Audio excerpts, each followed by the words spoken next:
You know, MAGA says make America great again. My family members underestimate me. I'm a prayer warrior in the worst way. I stand in the gap for them.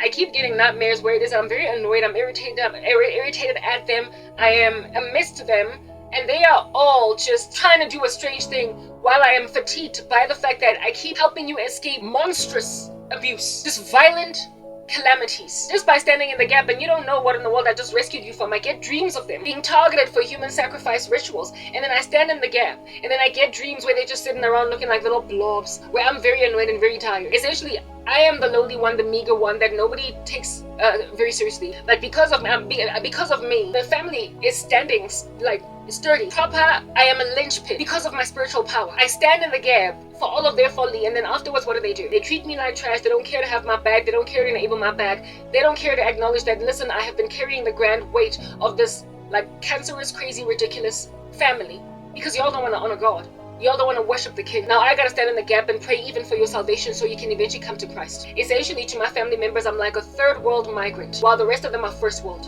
When then they are fat, when then they are bubbly, when then they are maintained in their breath, in their lungs, because of me standing in the gap, when arrows don't hit them, because of my intercession. Every so often they turn around and say, okay, Garabu, we can do without you now. And their disrespect of my person has caused them to leave me out on a limb. But understand, if I were to die, my family members all of a sudden would be subject to the elements.